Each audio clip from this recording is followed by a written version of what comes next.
Karena Jokowi bangun hilirisasi yang bikin negara-negara Eropa megap-megap kehilangan bahan mentah gratisan. Coba pikir, kenapa fitnah ijazah muncul pas Jokowi pensiun? Kenapa justru makin keras saat Gibran naik? Karena bagi mereka Jokowi tidak boleh punya legacy. Jokowi tidak boleh dikenang sebagai pemimpin berhasil. Jokowi harus dipreteli citranya biar bangsa ini ragu, biar sejarah ini kabur, biar proyek hilirisasi ini bisa dikacaukan. Dan disinilah kita sadar, fitnah ijazah bukan cuma soal politik dalam negeri. Ini soal pertarungan geopolitik. Siapa di balik tirai fitnah ini? Ada kelompok yang trauma 10 tahun gagal berkuasa. Ada mantan pejabat yang ingin comeback tapi tak punya panggung. Ada ormas-ormas yang kehilangan kucuran dana karena Jokowi rapikan anggaran. Dan jangan lupa, ada segelintir buzzer tua yang cari cuan dari fitnah, hoax, dan narasi benci. Roy Suryo itu bukan mastermind. Dia pion. Yang kasih narasi, kasih briefing, kasih skrip, itu bukan orang biasa. Itu elit politik sakit hati. Yang tak rela kekuasaan berpindah ke generasi baru, ke tangan Gibran yang masih segar dan dicintai publik muda.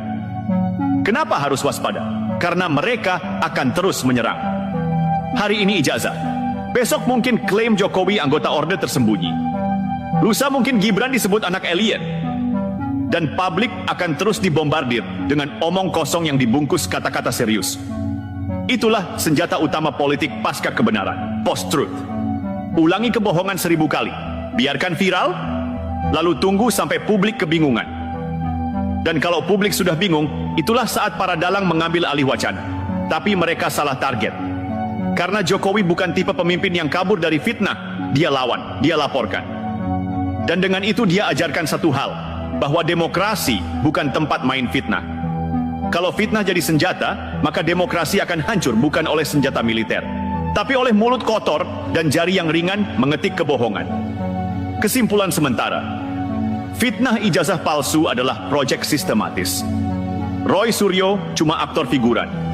Ada kekuatan politik dalam dan luar negeri yang ingin menghapus legasi Jokowi. Gibran adalah ancaman masa depan bagi elit tua karena ia melanjutkan visi ayahnya.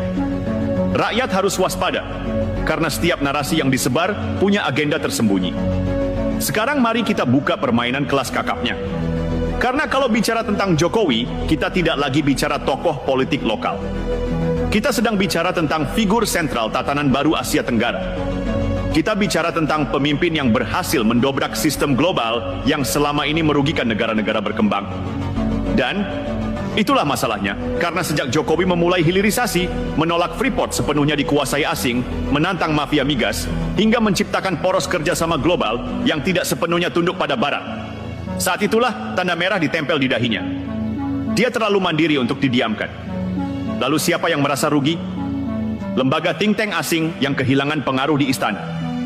Investor besar dari negara-negara industri yang terganggu karena bahan mentah tak lagi bisa diangkut bebas. Organisasi internasional yang frustasi karena rekomendasi mereka tidak lagi ditelan mentah-mentah. Lalu siapa yang mereka temui? Politikus lokal yang kalah pemilu, LSM yang kehilangan funding, media tertentu yang ingin eksis dan jadi alat kampanye. Dan tentu saja, para mantan pejabat dan aktivis tua yang kebelet panggung. Maka lahirlah konsorsium baru. Konsorsium sakit hati dan asing. Keduanya sepakat, kita hajar Jokowi. Biar warisannya runtuh, biar Gibran tidak punya landasan kuat, dan biar publik Indonesia lelah dengan narasi pembangunan.